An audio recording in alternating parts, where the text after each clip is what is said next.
আসসালামু আলাইকুম। বাংলা সংবাদে আপনাদের সকলকে স্বাগতম। সর্বপ্রথম জানিয়ে দিচ্ছি সংবাদের শিরোনাম, এরপর বিস্তারিত। শাপলা কলি প্রতীকের ছবি প্রকাশ করল এনসিপি। 4 বিয়ে নিয়ে মন্তব্য, ঢাকায় বিএনপির প্রার্থী সানজিদা ইসলামের বিরুদ্ধে ধর্ম অবমাননার মামলা। ট্রাইব্যুনালে অভিযুক্ত হলেই নির্বাচনে অযোগ্য ঘোষণার বিধান বাতিল চায় বামজোট। প্রবাসী ভোটাররা 18 ডিসেম্বর পর্যন্ত নিবন্ধন করতে পারবেন। এত সময় শুনছিলেন সংবাদের শিরোনাম, এবার বিস্তারিত। শাপলা কলি প্রতীকের ছবি প্রকাশ করল এনসিপি। দলীয় প্রতীক শাপলা কলি ছবি প্রকাশ করেছে জাতীয় নাগরিক পার্টি এনসিপি। নির্বাচন কমিশনের ইসি ওয়েবসাইটেও প্রতীকের ছবি যুক্ত করা হয়েছে। আজ বুধবার সন্ধ্যায় এনসিপির পক্ষ থেকে শাপলা কলি প্রতীকের ওই ছবি সাংবাদিকদের কাছে পাঠানো হয়েছে। দলের মিডিয়া সেলের সম্পাদক মুশফিক উস সালেহীন এক বার্তায় এখন থেকে গণমাধ্যমে এনসিপির প্রতীকের এই ছবি ব্যবহারের অনুরোধ করেছেন। জানতে চাইলে মুশফিক উস সালেহীন প্রথম আলোকে বলেন, আজ তারা আনুষ্ঠানিকভাবে ইসির কাছ থেকে দলীয় প্রতীকের চূড়ান্ত ছবির বিষয়টি জেনেছেন। পরে ইসির ওয়েবসাইটেও সেটি প্রকাশিত হয়েছে। 4 বিয়ে নিয়ে মন্তব্য, ঢাকায় বিএনপির প্রার্থী সানজিদা ইসলামের বিরুদ্ধে ধর্ম অবমাননার মামলা। 4 বিয়ে নিয়ে একটি মন্তব্যের জন্য ধর্মীয় অনুভূতিতে আঘাত দেওয়ার অভিযোগে ঢাকা 14 আসনে বিএনপির মনোনীত প্রার্থী সানজিদা ইসলামের বিরুদ্ধে মামলা হয়েছে। হুসাইন মোহাম্মদ আনোয়ার নামের এক ব্যবসায়ী আজ বুধবার ঢাকার মেট্রোপলিটন ম্যাজিস্ট্রেট আরিফুর রহমানের আদালতে এই মামলা করেন। বাদীর আইনজীবী মোহাম্মদ মাহমুদুল হাসান সাংবাদিকদের বলেন, ধর্ম অবমাননার ঘটনায় আমরা আদালতে মামলা করেছি। আদালত বাদীর জবানবন্দি গ্রহণ করে পুলিশ ব্যুরো অব ইনভেস্টিগেশনকে তদন্ত করে প্রতিবেদন দাখিলের নির্দেশ দিয়েছেন। অভিযোগে বলা হয়েছে, বাংলাদেশ সংবিধানের অনুচ্ছেদে 41 অনুযায়ী ধর্মচর্চার অধিকার হলো মানুষের মৌলিক অধিকার। বিবাহ হলো ইসলাম ধর্মের একটি গুরুত্বপূর্ণ রীতিনীতি ও বিধান।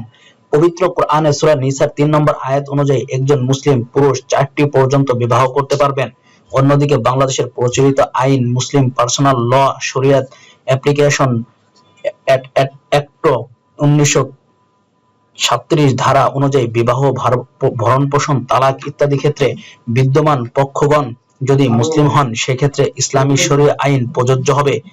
এই ক্ষেত্রে কোনো নাগরিক ধর্ম প্রতিপালন না ও করতে পারে, কিন্তু ধর্মকে অপমান করা, ধর্মীয় বিশ্বাসে আঘাত করার অধিকার কারণেই। অভিযোগে আরো বলা হয়, বিবাদী সানজিদা ইসলাম তুলি ইসলামে বিবাহ ইস্যুতে অবমাননাকর বক্তব্য দিয়েছেন। তিনি ইসলাম ধর্মকে অপমান করেছেন এবং মুসলমানদের ধর্মীয় বিশ্বাসে আঘাত করেছেন, যা দণ্ডবিধির 295 ক ধারায় শাস্তিযোগ্য অপরাধ।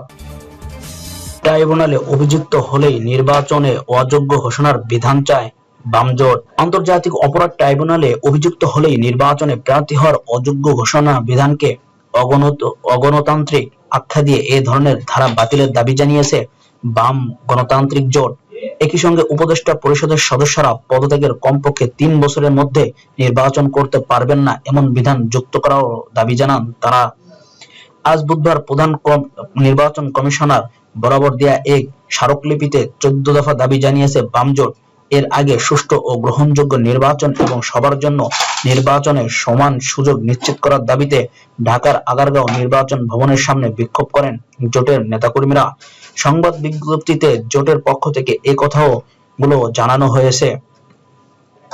বাম জোটের 14 দফার দাবির মধ্যে আরো রয়েছে আগামী ডিসেম্বরের প্রথম সপ্তাহে জাতীয় নির্বাচনের তফসিল ঘোষণা, জামানত ও নির্বাচনের ব্যয় বৃদ্ধি সহ আরোপীয় অগণতান্ত্রিক ধারা বাতিল, জামানত 5,000 টাকা, নির্বাচনী ব্যয় 5 লাখ টাকা নির্ধারণ, কালো টাকা, পেশি শক্তি আরো ইত্যাদি।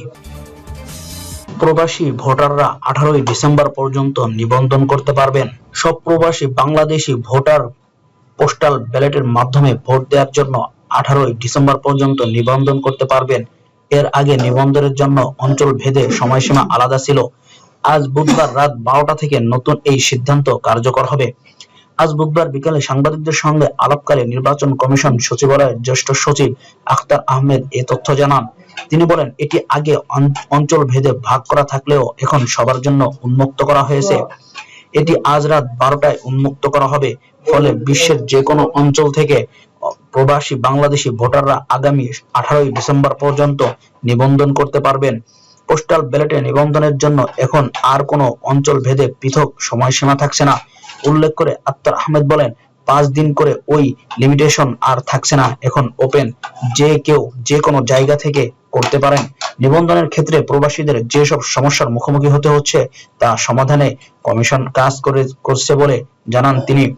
এছাড়া আগামী শনিবার সকাল 8টা থেকে দুপুর 12টা পর্যন্ত রাজধানী শেরেবাংলা নগর সরকারি বালিকা উচ্চ বিদ্যালয়ে মক ভোটিং আয়োজনের কথাও জানান ইসির এই জ্যেষ্ঠ সচিব। তিনি বলেন, আমরা আগামী শনিবার সকাল 8টা থেকে 12টা পর্যন্ত শেরেবাংলা নগর সরকারি বালিকা বিদ্যালয়ে মক ভোটিং রিহার্সাল করব।